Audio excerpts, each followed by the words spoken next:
अस्सलामुअलैकुम। Face to face with Ayesha Bakhsh में आपको खुशामदीद कहेंगे। वफाकी दारुल हुकूमत इस्लामाबाद, जहां चंद दिन बाद OIC होने जा रही है, अहम ममालिक आ रहे हैं, अहम बातें होनी है, वहां से आज जो मनाजिर सामने आए हैं, इंतहाई कशीदा सूरत हाल। पाकिस्तान तहरीक इंसाफ यानी हुकूमत के MNAs की जानिब से सिंध हाउस पर हमला किया गया, गेट तोड़कर अंदर दाखिल हो गए। हुकूमत की जानिब से वो मामला जो पार्लियामान में तय होने हैं, उन्हें मैदानों में तय करने की कोशिश की जा रही है।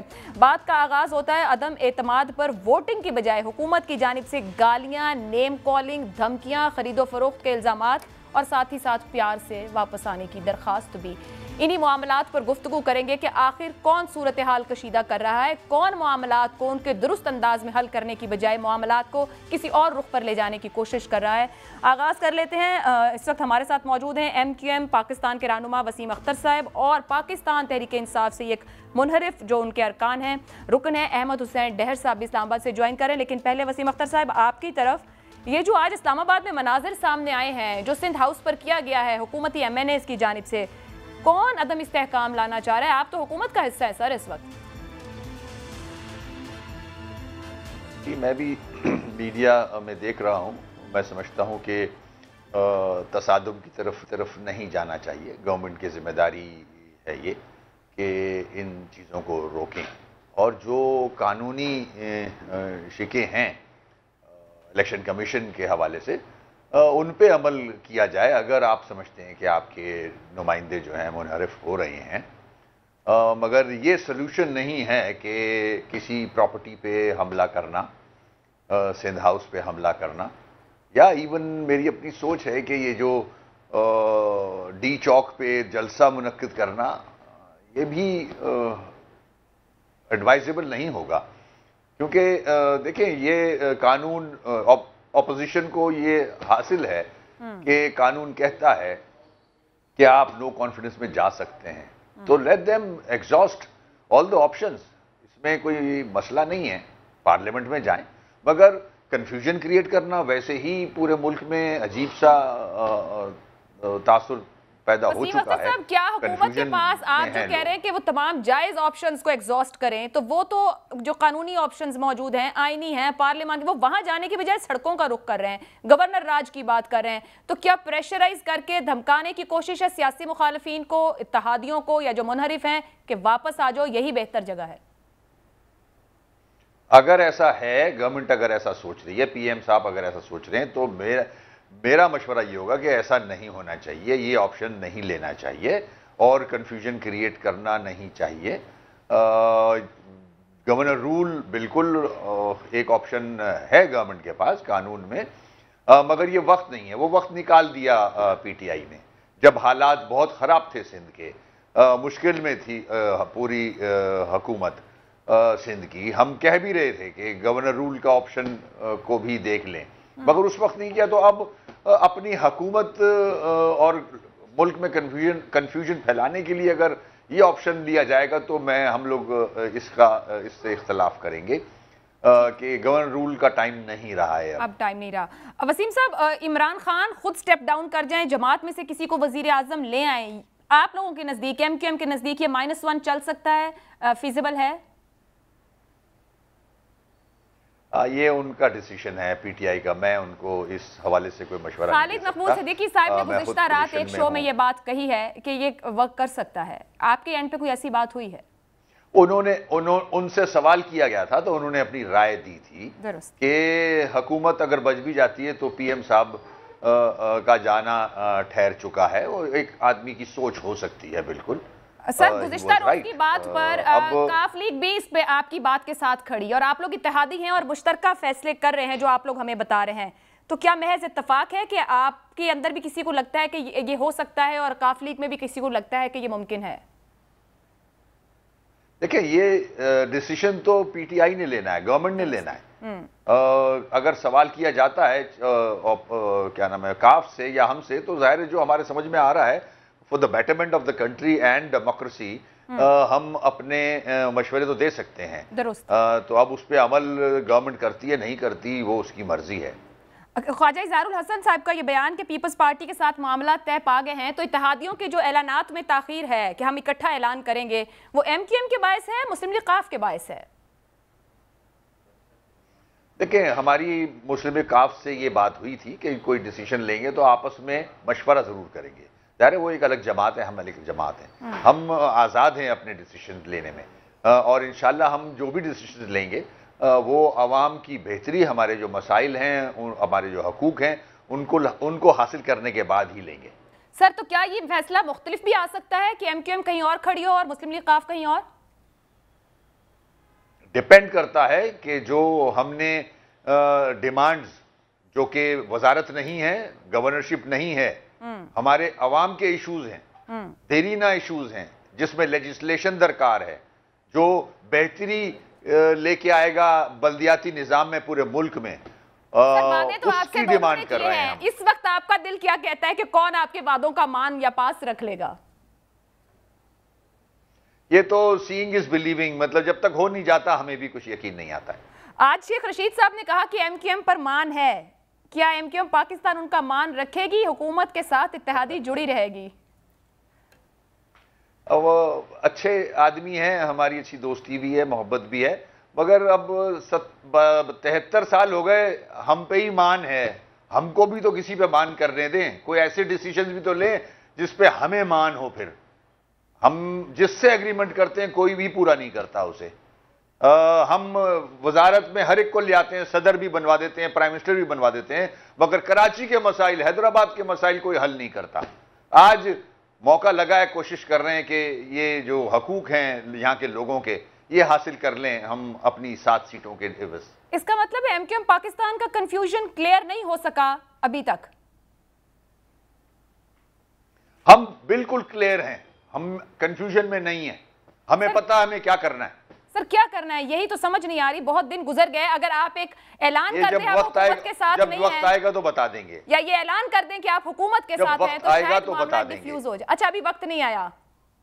देखें, अब हम हुकूमत के साथ खड़े हैं, कैबिनेट में हैं, और जब डिसीजन का वक्त आएगा तो जाहिर है हम अवाम के सामने लेके आएंगे। सर, आप हुकूमत के साथ खड़े हैं, तो कमरों में चोरी छुपे कोई फैसला नहीं करेंगे। दुरुस्त। जो स्पीकर कौमी असेंबली के पास एक मामला गया है, उसके लिए 14 दिन का वक्त था, अब तक सेशन कॉल नहीं हुआ है, तो आप लोगों ने इसके ऊपर कोई बात पार्लियामेंटेरियंस के साथ, स्पीकर साहब के साथ, कि 14 दिन मुकम्मल होने को हैं, एक आईनी ऑब्लिगेशन है, उसके साथ नहीं बढ़ा जा रहा, ये जिस तरह के दूसरे मामलात हैं, उस पर हुकूमत से बातचीत की, उनको एडवाइजेस दिए कि बेहतर रास्ते की तरफ जाया जाए? हमने बिल्कुल थ्रू मीडिया भी दिए, आपके प्रोग्राम के तवज्जुह से भी दिए, मगर हमें कोई जल्दी नहीं है। आपको जल्दी नहीं है? कुछ बातें इस तरह की भी आती हैं कि कुछ इंतजार है, यही बात हम काफ लीग से भी कहते हैं और पूछते हैं कि जो इंतजार है वो किसी इशारे का है, कि दुरुस्त फैसला हो जाए, कहीं कोई गलत फैसला ना हो जाए जो बाद में पता चले कि फैसला यूं ना था। ऐसा तो कोई मामला नहीं है आपके साथ राइट नाउ? बिल्कुल ऐसा कोई मामला नहीं है। हमारे जो इश्यूज हैं, फिर से रिपीट कर रहा हूं, अवामी इश्यूज जो हैं, कराची, हैदराबाद, मीरपुर सखर, जो यहाँ एक मसाइल का शिकार बने हुए हैं ये इलाके, जो हकूक को गस्ब किया जा रहा है हमारे, उनको हल कर दें। तो मैं वसीम अख्तर साहब इसको ऐसे कंक्लूड कर लूं कि फिलहाल पीपल्स पार्टी MQM को पकड़ाई नहीं दी, ऐसे कंक्लूड कर लेते हैं इसको? हम अल्लाह का शुक्र है अभी तक किसी को पकड़ाई नहीं दी है। हमारा एक मैंडेट है, हमारा वोट बैंक है, और हम भी इस अरसे में काफ़ी कुछ सीख गए हैं, how to handle other political parties. अपने लोगों के, अपने वोटर्स के मसाइल के हल के लिए हम सिंसेरिटी के साथ आगे बढ़ना चाहते हैं, मुल्क की बेहतरी के लिए, अपने शहर, अपने सूबे की बेहतरी के लिए। हम कोई पेशावर सियासतदान भी नहीं हैं, तो हम चाहते हैं कि अवाम ने जो वोट डाला है हमें, हम वो मसाइल हल कर सकें उनके। अगर आप अदम एतमाद के हक में जाएंगे तो क्या MQM के लोग इस्तीफों के साथ फिर सामने आएंगे?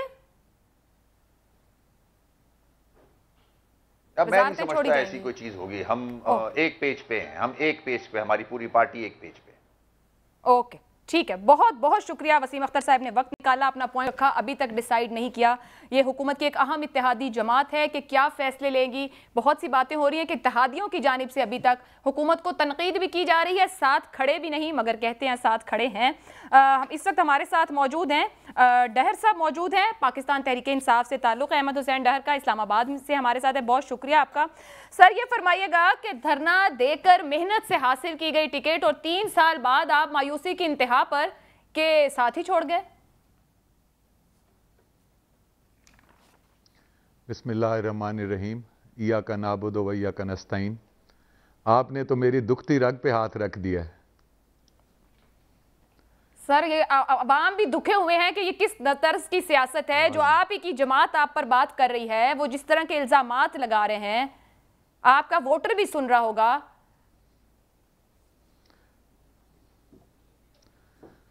पहली बात तो ये है कि मैंने पीटीआई नहीं छोड़ी, इस वक्त भी मैं पीटीआई में हूं जी। ये मैं आपको बताना चाहता हूं। मैं इस वक्त भी पीटीआई में हूं और मैंने कुछ शराइत रखी हैं प्राइम मिनिस्टर के आगे जो कि पिछले 3 महीने से रखी हुई हैं, और उनको पूरा करने के लिए मैंने उनसे मुतालबा किया है कि मैं असम्बली में नहीं जाऊंगा, और पिछले 3 महीने से मैं असम्बली में नहीं गया। ये आज का वकूआ नहीं है, ये पहले का है। मैं सिंध हाउस में भी नहीं था, मैं अपने लॉज में था, और मैं अभी शादी के लिए आया हुआ था, मेरी फैमिली की यहाँ पे फैमिली की शादी थी। तो यहाँ मैंने मुतालबा किया है वो ये किया है कि सबसे पहले हम यहाँ आए थे, हमने ख्वाब देखा था कि जैसे अंग्रेज़ से हमने छुटकारा पा लिया और आज तक अंग्रेज़ के सिस्टम से छुटकारा नहीं पा सके। इमरान खान ने ख्वाब दिखाया था कि उस अंग्रेज़ के सिस्टम को ख़त्म करके मैं इनकलाब ले आऊँगा। आज तक हम इमरान खान साहब की तकरीरें सुन रहे हैं, लेकिन अमली इक़दाम कुछ नहीं हुआ। जो पीटीआई हम समझ रहे थे कि पीटीआई जो है ये वो है जो गरीबों के मसाइल हल करेगी, जो लोगों की इज्जतों का ख्याल करेगी, जो एमएनएस को वैल्यूज़ के साथ इज्जत देगी। आज हमने शायद पीटीआई एक जो है इस वक्त पीटीआई कब्ज़ा ग्रुप का शक्ल इख्तियार कर चुकी है। मेरा सवाल ये है कि अगर ये पीटीआई है तो हामिद अली खान साहब इस वक्त कहाँ हैं? अगर ये पीटीआई है जो कुछ अभी हम देख रहे थे, तो जस्टिस वजीउद्दीन साहब कहाँ हैं? अगर यही पीटीआई, नवाबजादा मोहसिन अली खान साहब नजर नहीं आ रहे, मियां साजिद परवेज नजर नहीं आ रहे, अकबर एस बाबर साहब नजर नहीं आ रहे, नाज बलोच साहब नजर नहीं आ रही। चक्कर लगाते हैं। डैर साहब, आप कह रहे हैं कोई अमली इक़दाम नहीं, हुकूमत क्रेडिट लेती है एहसास प्रोग्राम का, हुकूमत क्रेडिट लेती है सेहत कार्ड का, हुकूमत कहती है नौजवानों को कर्जे दे रही है, हुकूमत तो बहुत से क्रेडिट ले रही है। आपके इलाके तक ये सब नहीं पहुंचा क्या? देखें, एहसास प्रोग्राम की हकीकत यह है कि नीचे जो सर्वे करने वाले हैं वो सर्वे के दौरान उनको तनख्वाहें नहीं दी जाती, और वो बेचारे पैसे लेके लोगों से नाम लिख रहे हैं, और गरीब तो फिर उसमें रह गया। दूसरा, एक बात बताना चाहता हूं कि हमारा पीटीआई के आने का मकसद था कि पुलिस रिफॉर्म्स ले आएंगे, वो भी ना हो सका, जुडिशल रिफॉर्म्स भी ना हो सके, चेक एंड बैलेंस भी ना हो सका, और डिपार्टमेंटल करप्शन को भी ख़त्म ना किया जा सका, उसका कोई नोटिस भी नहीं लिया जा रहा, और कंट्रोल इन्फ्लेशन पे भी कंट्रोल नहीं किया गया। 500% ये बढ़ गई है। बैड गवर्नर्स हैं, चीफ मिनिस्टर सेक्रेटेरिएट में इस वक्त पैसे लिए जा रहे हैं, एमएनए से काम करने के पैसे लिए जा रहे हैं। डैर साहब, मगर आज हुकूमत की जानिब से जितने विफाकी वुज़रा ने बात की है सर, जितने विफाकी वुज़रा ने बात की है वो वापस आने की पेशकश कर रहे हैं। वो आपको कह रहे हैं कि आप वापस आ जाएं, आपके हक में है, आपका फायदा होगा, वो दोबारा से चीजों को बेहतर और स्मूथ कर लेंगे, वक्त है, वो आपको वापसी का रास्ता दे रहे हैं। मैं वापस आने को तैयार हूं। मेरे सबसे पहली शर्त यह है कि प्राइम मिनिस्टर साहब ये ऐलान करें कि आटा, घी, चीनी, दाल, आलू, इनके जो रेट्स हैं उसमें सब्सिडी दें, और जैसे घी का रेट था 500 रुपए किलो हो गया है, 550, इसको 150 पे ले आए। हर चीज की कीमत वापस वही ले आए। हमारे साथ वफाकी वज़ीर दाखिला शीत साहब इस वक्त हमारे साथ मौजूद हैं। शेख साहब, बहुत शुक्रिया वक्त देने के लिए। सर, ये जो इस्लामाबाद में हुआ, ओआईसी सर पर है, ये कैसे हो गया सर? बस गलती हो गई, पुलिस ने गैर जिम्मेदारी का मुजाहरा किया और इसकी मैं मज़म्मत करता हूँ। तो शेख साहब, क्या सिक्योरिटी के इंतजामात हैं? ऑपोजिशन और हुकूमत की तरफ से जलसों की कॉल है, एक दूसरे के खिलाफ लोगों को उकसाया जा रहा है, चादर और चार दीवारी को इग्नोर किया जा रहा है इस वक्त। आज मैंने प्राइम मिनिस्टर साहब से अर्ज की थी और उन्होंने कहा इन दोनों को अलग अलग जगहों पर जलसों की इजाजत दी जाए, दोनों को अलग अलग रास्ते देंगे। डीसी इस्लामाबाद को मैंने कहा है, लेकिन जिस तेजी से हालात बिगड़ रहे हैं वो तो अभी 20-22 दिन, 27 तारीख बड़ी दूर है, और 25 के बाद मैं किसी कहने की पोजीशन में हूँगा, 24 के बाद के क्या करेंगे, दोनों पार्टियों को किस रूट से लाएं, और क्योंकि वो 25 को चल के 27 को पहुंच रहे हैं, ये 27 को पहुंच रहे हैं, सो दोनों के लिए अलग अलग जगहों का इंतजाम करना और रास्ते में कोई तसादम ना हो, इसकी मैं भरपूर कोशिश करूंगा। शेख साहब, ये जो अभी सिंध हाउस के बाहर से अरेस्ट किए गए हैं आपके ऑर्डर के ऊपर ही, क्या इन लोगों पर पर्चे कटे हैं?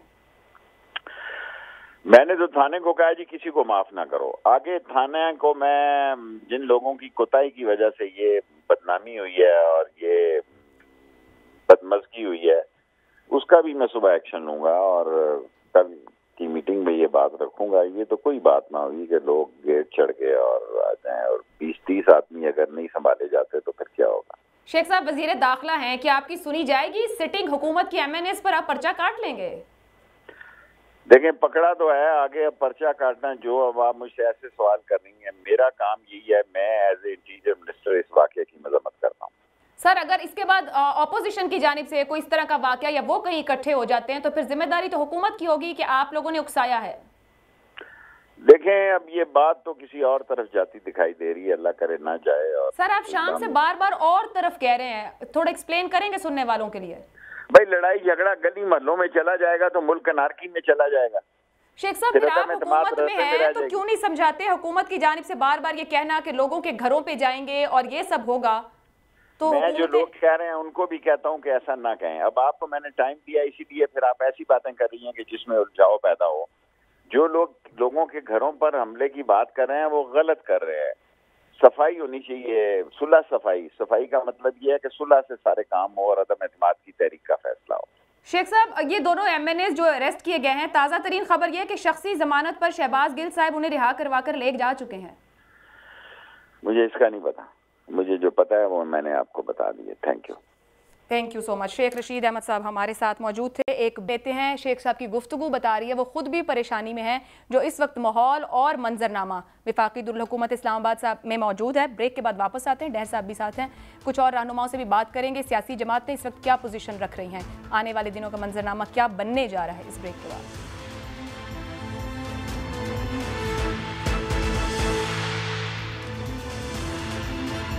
प्रोग्राम में आपको एक बार फिर खुशामदीद कहेंगे। हमारे साथ अहमद हुसैन डहर साहब मौजूद हैं इस्लामाबाद से। डहर साहब, ये फरमाइएगा तो फिर इस वक्त जो आज हुकूमत इक़दामात कर रही है, जो अभी हमने देखे, जो सूरत हाल और जो मामलात, इस पर आपका मौक़िफ़ क्या है? आप अगर ये कह रहे हैं कि आप अभी भी PTI के पॉइंट ऑफ व्यू के साथ खड़े हैं। देखें, अब आपने खुद देख लिया कि PTI में ये लोग नज़रिए से हट गए हैं। आपने ये देखा कि वो किस तरह उन्होंने ढटाई से कहा, जाके हमला भी किया और कह रहे हैं कि हम तो वैसे ही गए थे। This is called Tehreek Insaf बेइंसाफ। और यही बात ख़त्म नहीं होती। मैं आज ये आपको चैलेंज से कहता हूँ कि इमरान खान साहब आज से 1 महीना पहले 4 MPAs PMLN के, उनके साथ इन्होंने वज़ीर आला के साथ मुलाकात की है। ये बताएं, अब उसके लिए नून लीग ने पूरा मुल्क सर पे उठाया है। इस वक्त वजीर खारजा मखदूम शाह महमूद कुरैशी ने हिदायत की है, उनका एक वहाँ पे गुंडा है बड़ैच, उसको हिदायत की है, जो कि पहले पर्चों में मुलविस है। 3-4 पर्चे इसी दौर में उसके ऊपर हुए हैं। और उसके अलावा सिर्फ पर्चे नहीं हुए, उसने कोई कब्जा ग्रुप के अभी रखा हुआ है साथ, वो जायदादों पे कब्जे करता है। उसको उसने हिदायत की है शाह महमूद कुरैशी साहब ने कि वहां जाके ना फलां चौक पे मुजाहरे करें कल। ये इनका जो फेस है ना, असल में वो कुछ और है इनका। ये लोग हैं जो इमरान खान एक ऑनेस्ट आदमी है उसको बर्बाद कर रहे हैं। इमरान खान को खराब करने वाले यही लीडर हैं जो इमरान खान की बदनामी का बायस बन रहे हैं। डहर साहब, ये फरमाइएगा कि लीडर तो इमरान खान साहब हैं। डहर साहब, लीडर तो इमरान खान साहब हैं। ओके, मैं आपकी तरफ आती हूँ। हमारे साथ इस वक्त मौजूद हैं वफाकी वज़ीर इत्तलात फवाद चौधरी साहब। फवाद साहब, बहुत शुक्रिया वक्त निकालने के लिए। सर, ये फरमाइएगा कि जो इस्लामाबाद में अभी वाकया पेश आया है, इस पर हुकूमत का मौक़िफ़ क्या है? नहीं, मौक़िफ़ नहीं, हमने तो तमाम कारकुनों को जो ही पता चला है उनको कहा है कि यहाँ से वो वापस जाएं। और मसला सिर्फ ये है कि ये इन्होंने ना सिंध हाउस जो है इसको एक छंगा मांगा की शक्ल बना दी है और ये बिल्कुल एक हसास रिहायशी इलाके में है सिंध हाउस। तो मैं तो यही कहूँगा कि यहाँ से लोगों को शिफ्ट कर दें, क्योंकि यहाँ तो बड़े प्रॉब्लम रहेगी। लेकिन हमारी तो बस यही पॉलिसी है कि कोई तसादुम ना हो, कुछ ना हो, और लोग जो हैं उनको ये मौका मिले कि वो जमहूरी प्रोसेस जो है वो चलता रहे। मगर फवाद साहब, कॉल तो आप ही अपने लोगों को दे रहे हैं। अब जो मुनहरिफ अरकान सामने आ गए हैं, उसके बाद बहुत से ऐसे बयानात आपके लीडर्स की जानिब से, यानी विफाकी वुज़रा की जानिब से, उस पर फिर कारकुन तो मुश्तिल होकर निकलेगा अगर लीडर ऐसी बात करेगा। आपका क्या ख्याल है कि लोगों में नीचे जो है वो कोई वो इस्ताल नहीं है और सिर्फ ऊपर है? देखिए, एक नेचुरल है। अगर आप इमरान खान की इलेक्शन, उसके नाम के ऊपर इलेक्शन लड़के आए हुए हैं और आप टीवी पे आके कहे कि जी हमने उनको वोट नहीं देनी है या दूसरी पार्टी में चले गए हैं, तो कारकुनों में इश्तिहाल तो आएगा, और वो तो एक नेचुरल बात है। और बहरहाल हमारी कोशिश यही है कि ये मामला अमन अमान से जाए और आगे बढ़े। फवाद साहब, मगर मामला तो पार्लियामान के अंदर का था, आप बेहतर तौर पर कानून भी समझते हैं। अब मुनहरिफ अरकान भी सामने आ गए, आप लोग वोटिंग की तरफ नहीं जाना चाह रहे? नहीं, वोटिंग की तरफ भी जा रहे हैं, वोटिंग की तरफ जाएंगे। 172 लोग इन्होंने अपने शो करने हैं, वो 172 लोग अपने जो है वो शो करेंगे। और देखें ये लोग अभी जो चले गए हैं, ये भी कोई फाइनल थोड़ा ही है। कई दफा अभी फैसले बदलेंगे, कई दफा उनकी सोच जो है वो बदलेगी और उसके मुताबिक वो आगे चलेंगे। पर जिनको आज आप कह रहे हैं कि ये बिक गए हैं, जिनके लिए बुरे अल्फाज इस्तेमाल हो रहे हैं, आप लोग लोटे लेके घुमा रहे हैं, ये वापस आएंगे तो आप इनको वापस अपने साथ नंबर में शामिल कर लेंगे? तौबा का दरवाजा तो देखिए आखिर वक्त तक खुला होता है, इसमें क्या इशू? मतलब आपको काबिल कबूल हैं वो जो 12-15 लोग कल से टीवी स्क्रीन पर आकर बता रहे हैं कि ये हुकूमत ठीक नहीं, पॉलिसीज ठीक नहीं, प्राइम मिनिस्टर ठीक नहीं, अगर वो वापस आएंगे तो आप लोग गले से लगा लेंगे? देखिए, मैंने ये कहा है आपको कि तौबा का दरवाजा तो हर वक्त खुला होता है ना, और जाहिर है वो वक्त से पहले अगर कोई बंदा तौबा कर ले तो वो तो अल्लाह ताला का भी हुक्म है कि उसको जो तौबा है वो कबूल होगी। तो तौबा का दरवाजा तो और माफी का और दरगुजर का रास्ता तो खुला रहना चाहिए। सर जी, अगर वो आपसे तौबा करके वहां चले गए तो आप उनको बख्श दें? वो आ सकते हैं, कोई उसमें शुबा नहीं है। उसके लिए सिर्फ ये उन्हें करना है कि उन्होंने अपनी सीट से इस्तीफा देना है, इलेक्शन लड़ना और उधर वोट दे दिए जाके, कोई प्रॉब्लम। फवाद साहब, अभी तक तय नहीं हो सका इजलास का मामला लेकर। आप भी एक पार्लियामेंटेरियन हैं और कानून को भी समझते हैं। ये 63A की तशरीह का सदारती रेफरेंस जो आज आपने भी कहा आप लोग लेके जा रहे हैं सुप्रीम कोर्ट, स्पीकर का इजलास को मुलतवी करने का इंदिया देना, हुकूमत डिलेइंग टैक्टिक्स इस्तेमाल कर रही है क्योंकि नजर आ रहा है कि नंबर इंटैक्ट नहीं है? नहीं, डिलेइंग टैक्टिक्स की बात नहीं है, ये दो प्रोसीडिंग्स हैं लहजा। पहली प्रोसीडिंग्स तो यही है कि आर्टिकल 63A में जो इस वक्त दो इंटरप्रिटेशन हैं। एक ये है कि ये अरकान जो है ये वोट कास्ट नहीं कर सकते, और जो डिस्क्वालिफिकेशन है फॉर लाइफ है। ये 5 रुकनी बेंच जो है सुप्रीम कोर्ट का, उसका फैसला है, जिसके ऑथर जज जो है वो मौजूदा चीफ जस्टिस बंदयाल साहब हैं। अब हम इंटरप्रिटेशन चाहते हैं सुप्रीम कोर्ट से कि ये आर्टिकल 63A जो है ये ऐसे ही है कि एक बंदा पिस्टल लेके निकले और वो निशाना बना रहा हो तो आप कहें कि नहीं, जब तक ये गोली नहीं मार देता आप इसको नहीं पकड़ सकते। तो इसकी जो प्रिवेंटिव है यानी कॉन्स्टिट्यूशनल इंटेंशन जो है वो सुप्रीम कोर्ट उसको इंटरप्रेट कर दे, और इसीलिए हमने सुप्रीम कोर्ट को कहा है कि आप डे टू डे हियरिंग करके वोट से पहले हमें बता दें कि ये लोग वोट कास्ट कर सकते हैं कि नहीं। और दूसरा, इनकी जो डिस्क्वालिफिकेशन है वो फॉर लाइफ है या एक इलेक्शन तक, ये दो बातें हैं। वोटर को कैसे रोका जा सकता है? हमने जितने लीगल लोगों से बात की उन सबका कहना है वोटर को वोट डालने से आप नहीं रोक सकते, ये मुमकिन ही नहीं है। नहीं, ये आर्टिकल 63(1)(a) पढ़ लेना। 63(1)(a) कहता है कि अगर इंटेंशन दे दिया उसने कि I resign from my party तो वो डिस्क्वालीफाई हो जाए। सर, मगर ऐसा तो किसी ने नहीं कहा ना रिजाइन फ्रॉम पार्टी। फवाद साहब, अगर आप जाके दूसरी में चले जाते हैं और कहते हैं कि नहीं जी मैंने तो पार्टी का फैसला नहीं मानना और मैंने जाके वोट कास्ट करनी है, तो उसका क्या मतलब है? जाहिर है you have resign from the party. तो क्या आप सदारती रेफरेंस से पहले इलेक्शन कमीशन को भी कोई ऐसा खत लिख रही है जमात जिसमें इन लोगों से मुतालिक कहा जाए कि ये अब मुनहरिफ हैं जमात के? जी, ये सारी बातें जो हैं ये होंगी इंशाल्लाह। इलेक्शन कमीशन को भी लिख रहे हैं और इनको भी जो है वो कह रहे हैं। सर, अफकाफ लीग इतना निशाने पे क्यों है आप विफाकी वुज़रा के? आपकी इत्तेहादी जमात है, साथ खड़ी है अभी तक, और आपने आज भी कहा कि अगर हम सीट एडजस्टमेंट ना करते तो इनको 4 सीटें भी ना मिलती। नहीं, हमने तो कोई ऐसी बात नहीं की है, और जाहिर है कि जो सीट एडजस्टमेंट करके आए हैं और वो बात की है उन्होंने उसके मुताबिक ही आगे चलना।